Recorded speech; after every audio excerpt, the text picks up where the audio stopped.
Hello, everyone, and welcome to this week's Global Intelligence Update. And we've got a great guest with us calling in from Australia, Sydney, Therese Tarlinton. Welcome, Therese. Thank you for joining us. Oh, thank you, Chris. It's such a pleasure to be here. I really appreciate it. I know it's really nice seeing you here.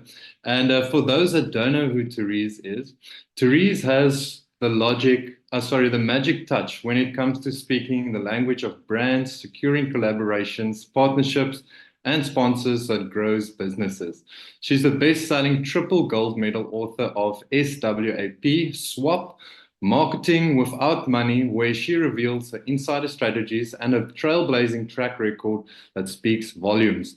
Therese secured major partnerships with brands like Jeep, Sesame Street, and Benetton to create a $10 million business. A seasoned TV strategist, she's been a judge on Channel 10's By Design and weaved brands seamlessly into shows like The Block, Selling Houses Australia, The Living Room, and has become the sought-after expert for securing sponsorships that deliver a three-way win. Wow.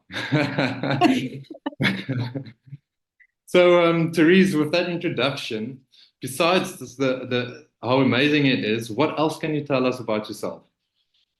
Oh, okay. So I would say, as we were just saying, I grew up in Brisbane. I'm a bit of a dag. I have a beautiful family. I have adults now, not children. And they are. I have one pilot and one paramedic. Oh, So so they've gone off and they're doing their own thing. And I love reading. I'm sure a few of you are in that same boat. Love it. And just love having curious conversations with interesting people, really. oh, awesome. Therese mentioned, or sorry, I mentioned about her book and SWAP swap. Therese said she'd gladly enough share something with us, the audience that are currently live. I've just put it in the chat box. Please check it Yeah. out. Pretty cool. Yeah, fantastic. That's the audiobook version. So you get to hear my dulcet Aussie tones for 5 hours while I tell you all about partnerships. So that's a gift to you guys. The hard copies on Amazon and everywhere else in all the bookstores and Walmart and Target and everywhere. Um, but I wrote Swap a few years ago after COVID. And the reason I did was because I've been mentoring female founders for about 17 years after someone helped me when I was growing my first business. And when it was all pretty bad, people kept saying to me, "What can I do? This is, an economic environment which is terrible. We're all at home. My e-commerce business is suffering. My bricks and mortar business is suffering, or my consultancy." And I kept saying, you need to find businesses that have the same customer as you and create partnerships and give your customer an irresistible experience. And so they kept saying, have you got it written down? How do I do that? And so I thought, that's a really good idea. I should write that down. And so that's how Swap was born. And it's called Swap because as businesses, we all have a toolbox full of assets that we can leverage with other businesses. And the tag isn't marketing without money because most of the partnerships deals that we do are just leveraging our assets to create a better experience, and they're not exchanging money. So we're not paying for these partnerships. We're actually just leveraging what we've already built. Sure. And I want to see more people do that. Like I'm on a mission to see more of us working together because we're stronger together, but also it's just more fun. Business is hard, right? So if you actually get to do business with another brand that knows and loves your customers as much as you do, then it can only be a win. Yeah, no, we completely agree with that. And Andrea also saying collaboration, leveraging with each other. Yeah, definitely. Talking about partnerships, can you tell us what partnerships were the key to creating a multi-business dollar business? Well, I started doing partnerships a long, long time ago, probably more than 20 years ago. And so this was way before digital. This was way before influencers existed. And so this was really about what businesses could do. And we know that, I guess, as consumers, that partnerships have been around for decades and decades. I mean, I know that most of us would have bugged our parents to go to McDonald's to get the Happy Meal with the toy in it, from the latest movie. For me, it was like more like Star Wars and Smurfs, that vintage a long, long time ago.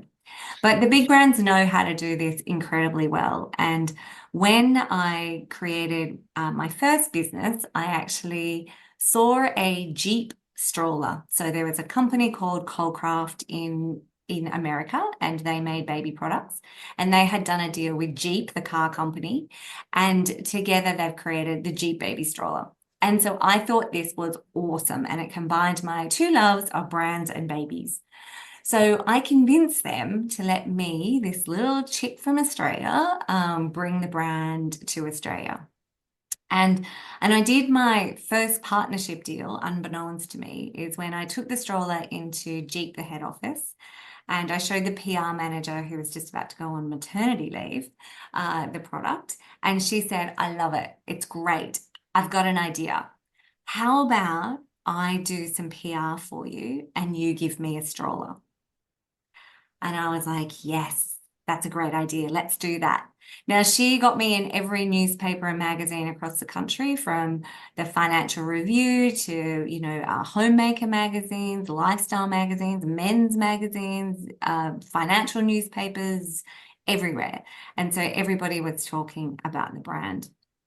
And that got me a phone call that changed my whole business, which was from Huggies. So everyone knows Huggies, I'm sure. It's a big nappy brand all around the world, trusted by parents, And so they gave me a call and they said, hey, we've got an idea. We need something for our biggest client, which is Coles, which is a grocery chain that's all around our country. And we'd love to do something cool for them. We think that we have an idea for a competition, and in this competition, we want to give away a Jeep to mother and baby.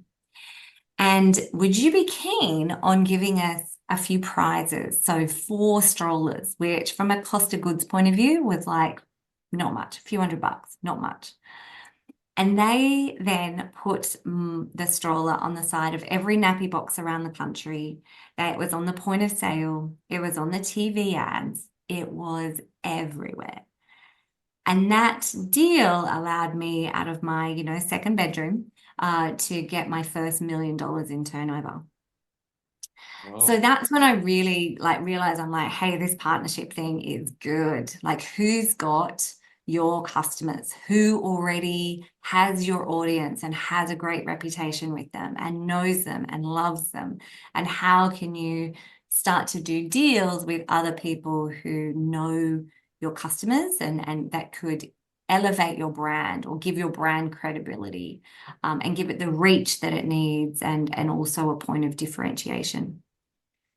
So so that was how it all started. And then I just kept doing it. I was like, I'm in love. This is great. So then I approached Benetton in Italy, which is a fashion brand, about creating manufacturing under license for them, which they love. They love so much that they said, that's a fantastic idea. Let me put that out to tender around the world.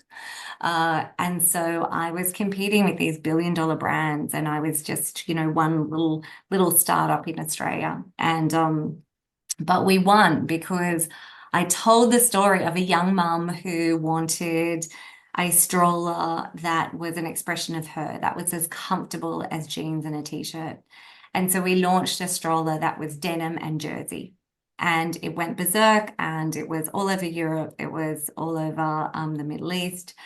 And I set up distributors everywhere. And so that was like my, the catalyst for my business kind of growing and expanding globally, was just really looking at who has a brand that your customers will love. Wow. Very, very cool story. And Very interesting. So if anyone has any questions they'd like to drop past, just put it in the chat and we'll get to that as soon as we can. So with that, Therese, what do you say um, to businesses who say they have nothing to offer? Yeah, I hear this all the time. In terms of people come to me and they're like, "Oh, I'm just small. I'm just a consultant, or I'm just something. I'm just a photographer. I'm just this. I haven't got anything to offer. What would I offer?" And so the thing is, as business owners, we all have these superpowers, the things that we find so easy to do. It's like our thing, right? And the thing that you find so easy is usually the thing that somebody else completely struggles with. They're just foreign to them. It's not second nature. It's incredibly difficult. And so it's really about what have you got? What could you leverage? What have you built?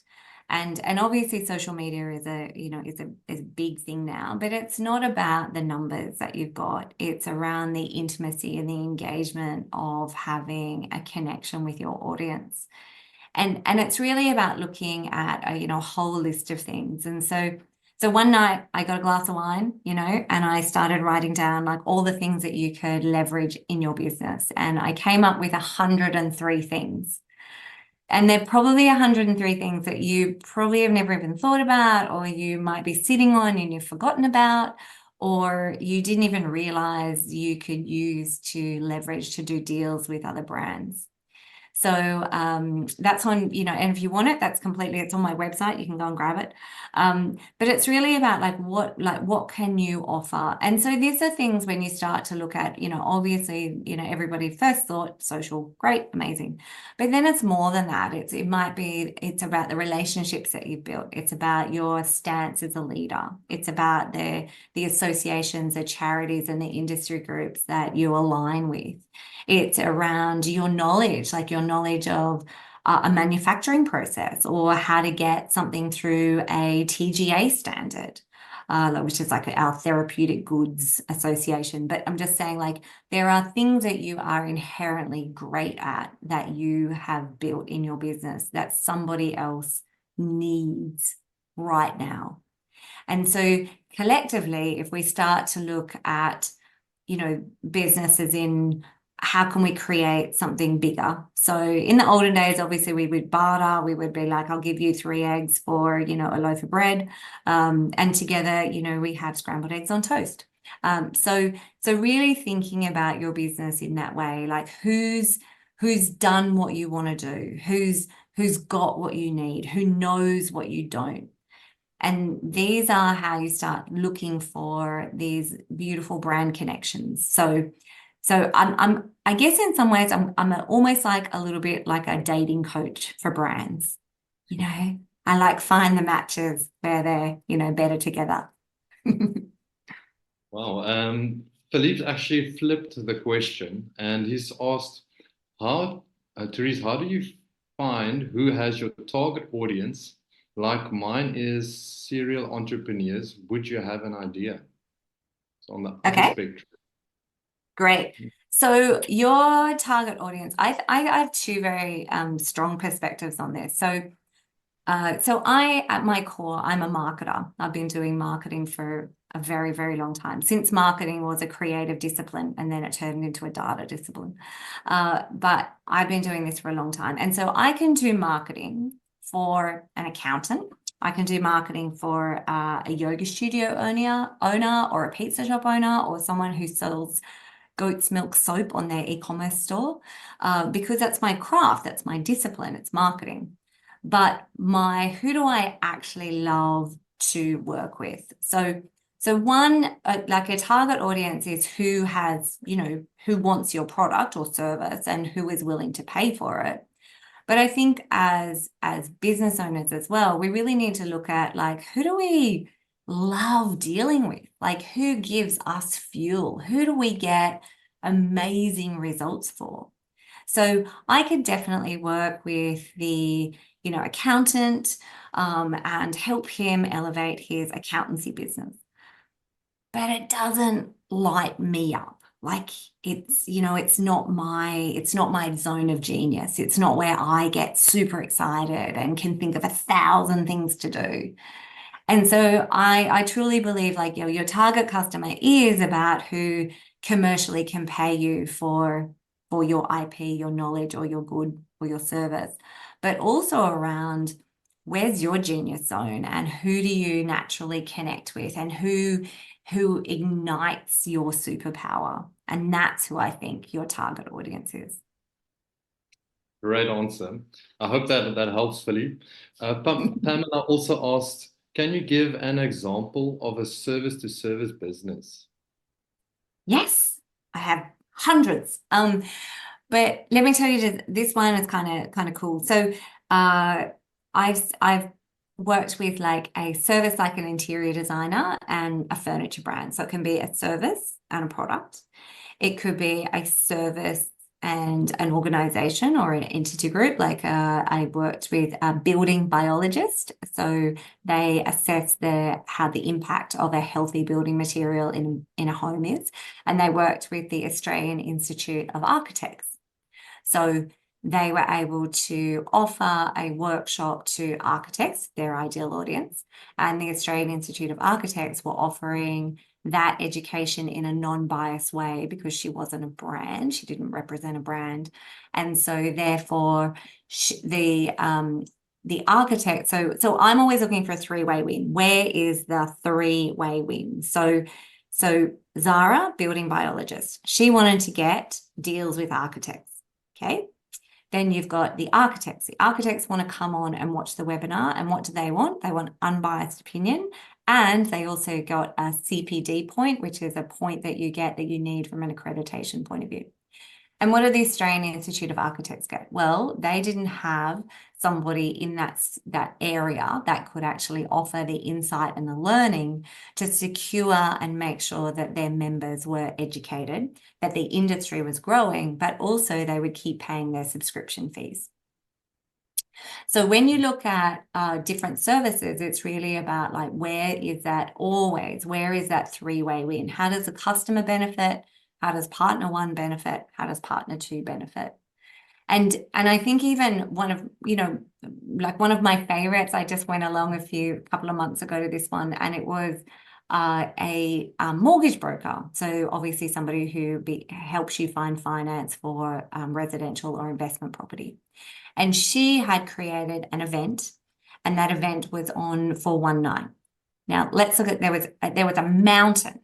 There was a swarm of collaborations. So the first one was the location. So the venue was actually the Australian Women's Club. I didn't know that existed. But has been around for nearly 100 years, and it is a beautiful building where business women can go and they can network and they can stay. It has accommodation. It's right in the heart of Sydney, and is beautiful, architectural, amazing space. Okay, so the first collab was the space. So she did a deal with the space to hold that function there for that night for no money. Second thing was they had, I'll call it a sponsor.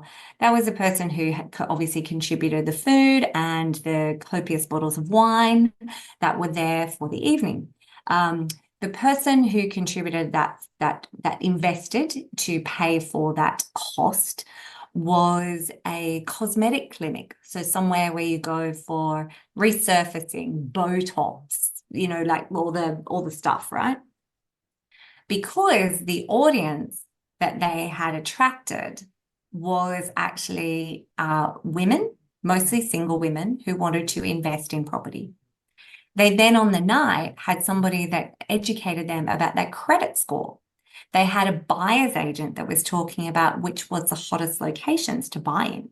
They had an accountant that was talking about how to buy property, even in your self-managed super fund.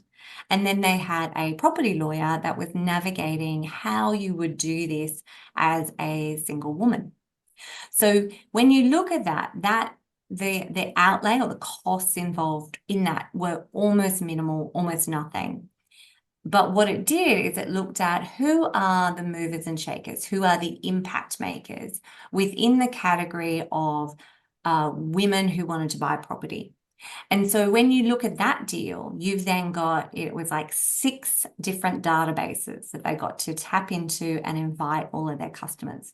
It had 18 different social media channels that they were promoting this event to actually get you there on the night. They had 6 different websites that they were using.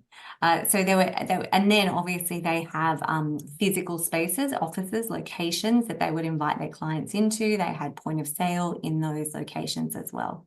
So even though these are service-based companies, they were looking for how could they create an immersive experience that would educate, inspire, and give confidence to this room full of very powerful women to help them on their journey. Wow, that sounds very organized and sets up to buy the house right there. Oh, I'm just Andrea, looking at the next question. yeah, Will we we'll do jump that one? back to the questions now. I just want Okay. to get back to your swap, your book. You mentioned 3 partnerships in the book, 3 kinds of partnerships. What are the 3 kinds of partnerships any business can do? Yeah, perfect. So as I said, that last example was the one that I probably love. Well, I love them all equally. It's like children. But the one is where you create an immersive experience. So you actually use your location or create a location. So that could be an event. It could be a trade show. It could be you can invite people into your retail location. It could be that you're using somebody else's boardroom. So you actually have a location. And when I say it's a location, that's around an in-person experience where you ignite all the senses. So they're smelling, tasting, hearing, conversing, and you're tapping into all those things. So the first one is to create an experience. I'll call it an in-person experience. And as I said, that's the one that I just described as a perfect example of that. The second one is where you use your knowledge or your IP to create a digital experience. And that could be a number of things. It could be something like this, a podcast, where you've actually got an exchange of audience, an exchange of value and insights and things that you can leverage. It could be that you've got a case study, a white paper, like whatever is applicable to your industry, which is about a documented case study, I guess, with backlinks, with examples, with photos, with all of these assets that are in there to help a customer make an educated decision. And those assets could sit on your website and their website indefinitely. So you have backlinks, but you also have affirmation of a really beautiful client connection with another business. And the first one is probably the most common, which is around co-creation. So this is when you're actually creating a product or a service where you're co-mingling 2 brands and putting them together. And that could be, I mean, the Barbie movie had 100 collaborations when it actually launched. And as I said, this is where we see, old brands like McDonald's and Star Wars, come together. Gucci and Adidas, they did a great thing. It's even in our shopping aisles, we see like Absolute Vodka and Heinz tomato sauce have created pasta sauces together. So this is where you start to commingle the brands to appeal to a demographic or an audience that you're trying to tap into. So just to quickly, so you've got, co-brand a product or a service. You've got use your knowledge or your IP to create a digital product that's going to talk about you when you're not in the room. And then the third one is to create an experience that engages all the senses in real life, that you can bring your product or your service to life in an environment that helps educate, inspire your target customer. Oh, great insights. Thank you for sharing, Therese. So I'll jump back to Andrea. Andrea says, Therese, what do you see in the next iteration of marketing in the changing landscape of business that is beyond the normal conversation of digital marketing? Ooh, Oh, great question. I yeah. can answer this all day. Okay. So as I said, I started in marketing in the 90s. You know, my first job was I worked for Philips and I launched the CDR. Do you even know what that is? It's like something, it's like, you know, a disk that you used to put in your computer and save files on. Gone, right? It's up there with Kodak camera. But that's how long I've been doing marketing. And so when I started in marketing, it really was a creative discipline. And so as a young woman in marketing, if I went to my boss and I said, here's an idea, this is a campaign that we want to do, or an advertising program that we wanted to do, you would hand it to your boss, and your boss could literally just go, I don't like it. And it would be vetoed, would be gone, right? Because then it was a discipline where it was just an opinion. It was very opinion based, it was very creative based, and there wasn't anything to really measure the effectiveness of it. And so it just kind of got canned most of the time.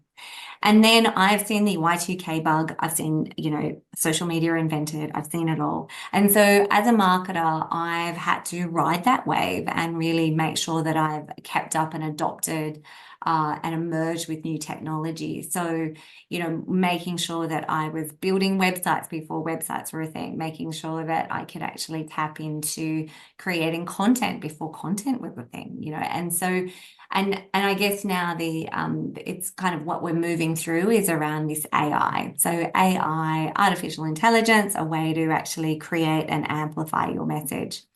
What I see as something from a marketing point of view is really about, I think marketing is going to go full circle and actually come back to being a creative discipline. Because now with AI, we kind of have even more leveled a playing field. So all of us can access AI. We can all tap into AI and say, please write me a blog that's 400 word long and appeals to a target demographic of X, and about you know, 5 ways to invest in property. And so we can get AI to write that. Great, right? But the thing is, so can everybody else. And so there's no point of differentiation anymore. And so this is where I truly believe that your uniqueness and your voice and your vision and your experience and your history and your passion is about using AI in a different way. So I think that we, for example, should be recording our sales conversations on Zoom. And so if Chris was a potential client and he asked me a question, then I would answer in my most authentic way based on my years of experience in a niche that I knew, in an industry that I loved, in a location that I serviced. And based on all those factors, I would give Chris my most authentic answer to his question. That's what I want more than anything else. I don't want a 400 word blog about how to buy property that anybody could have written, and actually no one did. So I think for me, the evolution of digital marketing is now around how can you take your voice, your opinion, your history, your knowledge, your passion, and use AI to amplify it, to reformat it, to repurpose it, to actually sprinkle it around like unicorn glitter in the digital atmosphere. And so you can create always on marketing that is about your uniqueness. And so that's where I think that the marketing is going. It's around that creativity of thought, because otherwise we can just create, we can get AI to create anything we want. I can create a digital double of myself today. But I think that, like, for me, I'm working on something now, which is actually a digital double of myself, but in a unique way. So working with trying to create my own GPT. So if you tap into my mind, like if you rang me up and you were like, hey, can we jam? Like I need to work out how I'm going to create a partnership. I'm launching a product. Then I would give you all my best ideas. I would empty my brain, look at who, where, what, everything, and give you my answer. But if you call me at 3 o'clock in the morning, Sydney time, that answer's not coming. No, I am asleep. So the GPT that I'm creating, I'm putting in every podcast I've ever been in. I'm putting in every keynote I've ever done. I'm putting in my sales conversations on Zoom. I'm putting in my book. I'm putting in my next book. I'm putting in every single thing that I can around my thought process, my unique vision, my superpower. And so then you will be able to, when I'm asleep at 3 o'clock in the morning, Sydney time, you can actually go on this GPT and you'll actually be able to say, hey, I'm a stylist and I work in the disability sector and I'm wondering what collabs I can do and what campaigns I could build. And based on all of my experience, all my great ideas, everything that I hold true and believe in, you will get an answer that's pretty close to what would come out of my mouth. And that, I think, is pretty cool. Yeah, that is pretty cool. Great answer, Therese. So I just want to jump back, and I think you might have gotten this question quite a lot. What is the puzzle piece brands are missing? Yeah, and I think that's around when I talked about the three-way. So I think that a lot of brands actually think about partnerships or JVs or collaborations, whatever you call it, because they're called different things and they're essentially the same thing. And so I think traditionally, well, one, people actually think this is influencer marketing and it's not. So influencer marketing, amazing, great discipline, all good, a puzzle piece, perfect, not slamming it in any way. But when we do influencer marketing, it's usually a really great person of influence who has influence usually on one platform or one segment or one industry and has one voice to one target audience. When we do brand collaborations, we are tapping into companies. Companies, a brand, a business that has a whole toolkit of really cool stuff. And so that's what I was saying about, the 103 assets. So they might have a whole sales team, they might have showrooms, they might have partnerships with huge retailers like Home Depot, or they have a whole spectrum of assets that you can tap into. Bad partnerships are when you front up and you're like, hey, can you do something for me? And it's almost then a bit like the eggs and the bread. So it's almost a barter system. Like I'll give you one Instagram post and you give me one LinkedIn post. And that is the wrong way to look about partnerships. So partnerships are all about putting the customer at the center of your decision making and saying, what would be an irresistible experience for this customer? And what could I tap into that I've got in my toolkit that would create that irresistible experience? So I could make sure that I've got something on social, but then I've also got it in a newsletter, and I've also got it at my point of sale in my stores. And it's also in my sales reps kit that when he's going out and visiting customers. And it's also in when I go to my industry group to their Monday every fortnight lunch, I'm going to talk about it there. And then I'm actually going to talk about it on my own personal channel because I think it's a really cool thing that I'm really proud that I'm doing.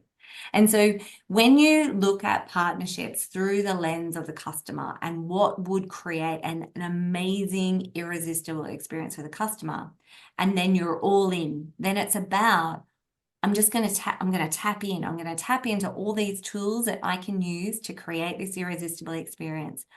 And when you do that, you win. I swear you will win.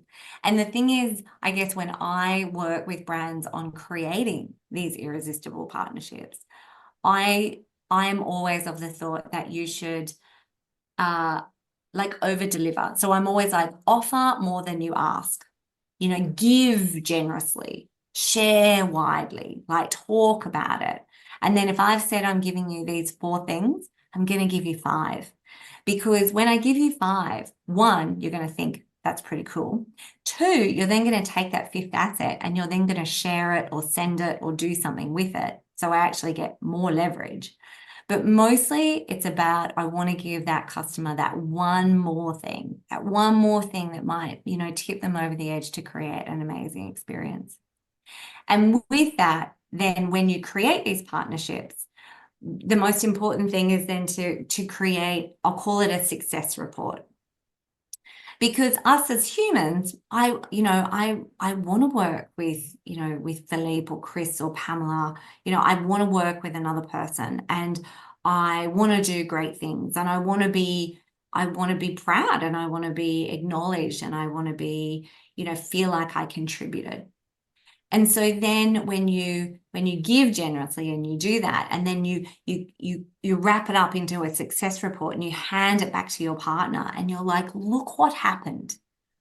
Look what happened. These are the comments that were made. This is the feedback that we got. This is the thing that happened from it. It creates even more generosity and it gets bigger. But what it also does is it gets you your next partner, because then you have something that you can actually show the next partner and say, this is what I did with Chris. And together we were able to create XYZ percentage, XYZ click rate. We were able to actually get 100 people in a room. We were able to actually get them to this kind of conversion, this kind of thing. And so you are just creating a success report that shows that you as a partner are all in, and you're going to make sure that you both win.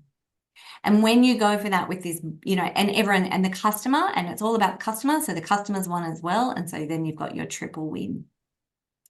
So really, I guess so the puzzle piece that is about three-way win, and is about the customer at the center of your decision making. And if you do that, you can't not win. I promise you. Great advice. Thanks for sharing, Therese. So we've spoken about product placement into TV shows. How exactly does that work? So I've been working with shows for ages, and so that product placement is just one type of partnership, right? And I guess from working with producers for years, it's still the three-way win. So you think about this in terms of, like, the producer has an idea for a show, they have like a format, have a duration, they have a budget, they have a vision. And so, and they need to create that vision, they need products, services, contestants, they need all the things. And so when you look at that, there's around who are the sponsors that contribute to getting them the money they need, and who are the sponsors or partners that contribute to lowering their costs on that format, on that TV show. So when you look at that creative, so that first circle, in your three-way win, you've got a producer who's got a vision, and you want to create something really cool, something that's going to get watched, something that's going to be shared, something that's like going to be talked about the next day at work. And then you look at the customer, and so when the customer's watching like a program, a show, they want to be intrigued. They want to be educated, inspired. They want laughter. They want enjoyment. They want to spend time with their family. What they don't want is to be sold to, right? And then when you think about the sponsor, they want a beautiful integration into a program, like something really seamless, something that they can be proud of, that something that they can show their customers and reformat and recreate to create leads and marketing that's bigger than that 15 seconds. And so what they don't want is, they don't want a badge slap at the end of a program. They don't want their logo on the last slide once everyone's switched off. So when you put those three circles together, because I do love a bit of a Venn diagram, so when you do that, there's a little overlap in the middle, and that is the bucket of gold. And that bucket of gold is around, how do you create an activation, or an activation within a program, but of course also an activation within an event or a program that you're doing. How do you create an activation that's so cool, that's so seamless, that's so fun, that's so inherent in the storytelling, that the audience can't wait to interact with the sponsor? And then the sponsor, it's just that then it just becomes a love fest. So then the sponsor's like, how much more money do you need? And how much more can we do? And yes, I definitely want to be part of next season. And then you've got the audience who are like, this is fun. I feel like I'm involved in this. This is great. And so they're happy. And so you have this beautiful organic love fest. And so there, I think like the TV shows are probably the best at doing this in terms of they are always looking for a three-way win because they realize without one of those partners, it all falls apart. So without the sponsor, there is no show. There's no money. You can't do it. And without the audience, and you need the audience as well. Without the audience, there's no second season. It's not going to happen. So when you think about a TV program, every single time they're on screen, they're really about how do I entice the customer? How do I engage the customer? How do I give them something that brings them back tomorrow night to watch? And so I think they are the pioneers of the three-way win. And I think that we as brands, business brands, can actually learn a lot from how they do that. And that is about the three-way win. Wow, awesome. Thanks for sharing. I think that's quite a lot of insight and very, very cool way of looking at it, getting into it.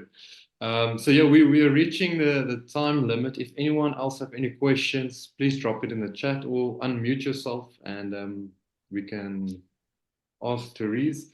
But otherwise, Teresa sent me this amazing video. You guys check it out in the chat box. Yeah, Pamela.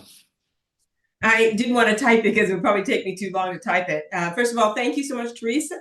What I wanted to ask is, as a small company, how do you protect yourself when you go to pitch to a larger company to have what happened to you, where they said, we're going to put it out for tender, and thank goodness you won the tender. But how do you protect that idea, or is there any way to do so? Yeah, it's a great question, Pamela. I mean, there's, and I don't mean this in a bad way, but there are no unique ideas, as in there, even when we're forming ideas, it's because we've seen something that spurred us into action, or we've seen something that has occurred in a different industry, different space, different location, things like that. So I think that, and I think that the value of an idea is, an idea is just a dream that went nowhere, right? Like as in, if an idea without action, an idea without action is just a dream. So it's really about like, what are the things that so when you pitch, it's almost like you pitch the what. And we all know this as salespeople, right? As in, I can tell you that, the 3 types of partnerships that you can do. That probably in your mind, you're starting to like ask more questions than there are answers. And so then you probably need me to navigate a path for you.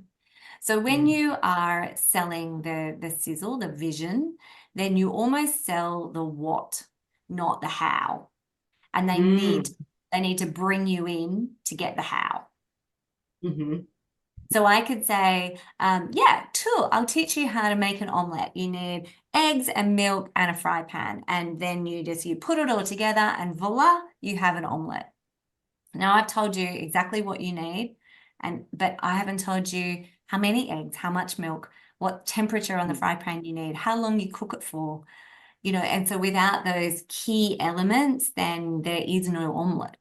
So this is around when you sell, this is really about getting you, I use this, it's probably an Aussie phrase. It's like you get them on the bus. Like you want to get them on the journey with you. Like you want to sell the idea and the concept that they're like, oh my gosh, I can see it. I can see into the future. I can see that this is something that we should do.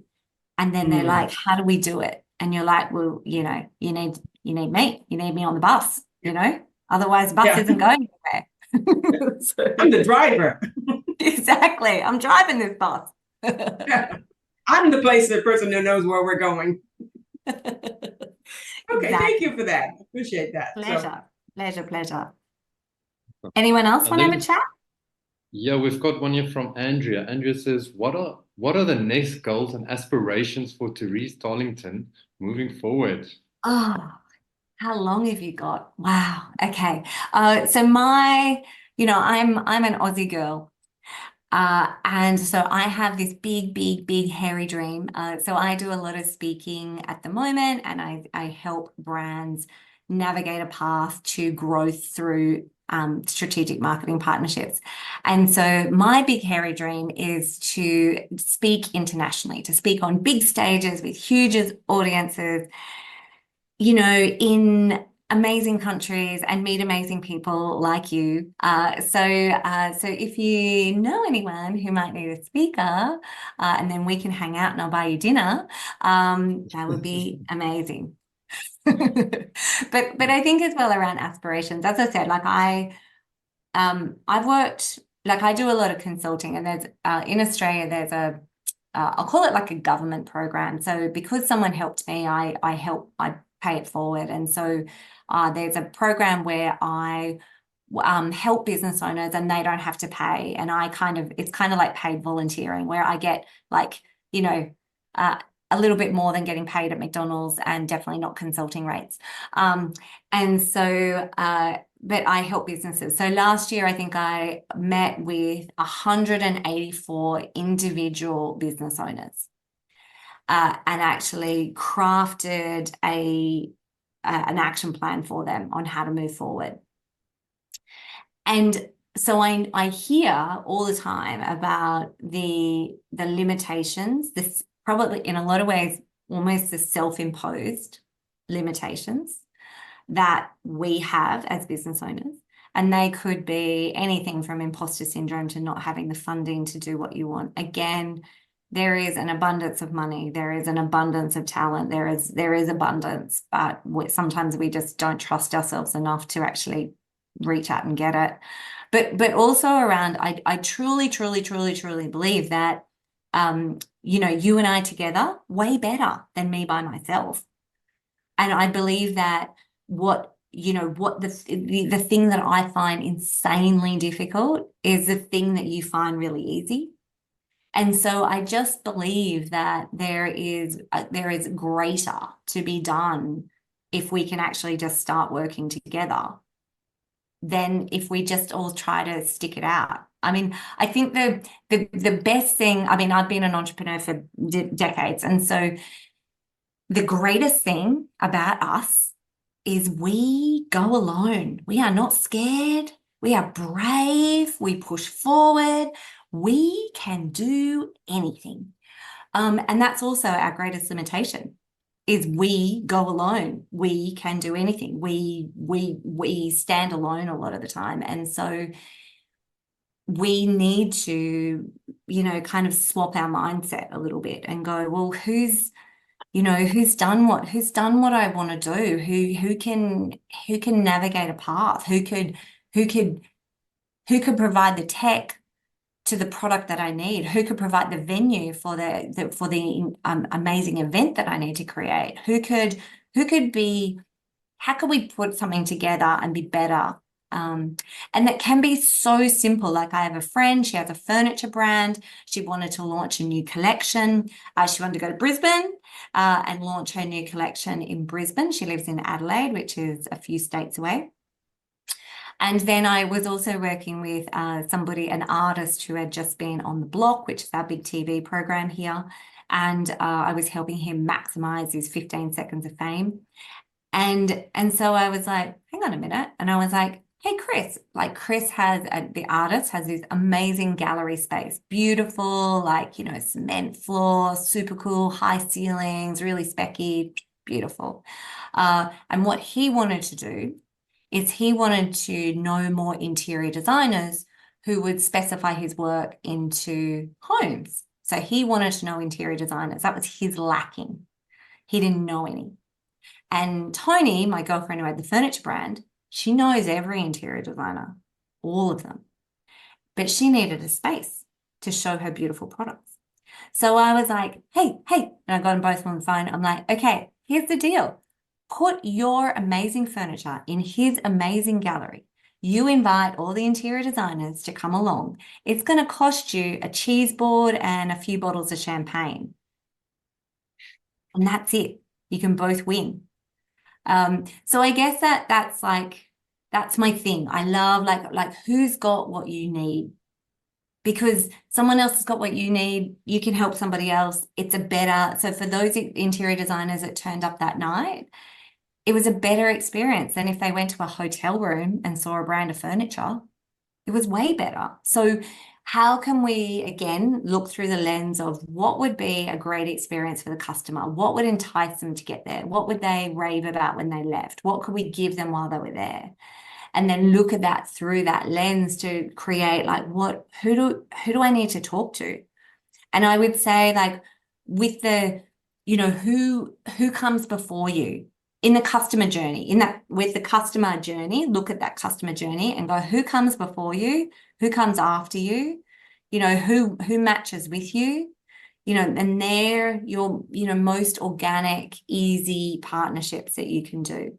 So, Tony also has partnerships with furniture cleaners, because then somebody spills something on their lounge or whatever and they need it to be cleaned. She gets constantly asked, how do I clean this lounge? So she creates content with the furniture cleaner to say how you clean the lounge. But if you don't want to do it yourself, you should contact Bob. So she has backlinks to all of these brands on her website that are always working. They, of course, have that same article on their website, and so they're always coming back to her. And so it helps. So who's got the reach, who's got the credibility, and who's got the differentiation that you need? Oh. That was a long, long answer, wasn't it? Do you know what? I'm going to summarize that by saying, I want to play big. I want to play a bigger game. That's how I'm going to say it. That's awesome. That's awesome. Andrea says, next time you're in Brisbane, let's catch up. Done. Awesome. So I think that's it for the session, everyone. Thank you for joining in, and thank you, Therese, for coming and gracing us with your presence. It's really nice having you here, and thanks for sharing all the insights. I think all of us took quite a lot away from this. Melanie says, thank you, Therese. This has been very relevant for us and where we are in New Zealand at right now. Awesome. Thanks, everyone, for joining in. Therese, is there anything else you'd like to add in? Oh, no, I was just going to say, absolutely, if you want to read the book, it's all yours. And I'm the only Therese Tarlinton in the world. So you have no excuses. I have like 27 pages of Google results. So you can get a hold of me. Okay. And please reach out. Love new friends. It's all good. Awesome. No, I think everyone will... Thank you for everyone joining in. Thank you, Therese, again, and to the offline listeners. Thank you for joining us. Everyone have a great week ahead, and we'll see you again next week. Great. Thanks everyone. Team. See you later. Take care.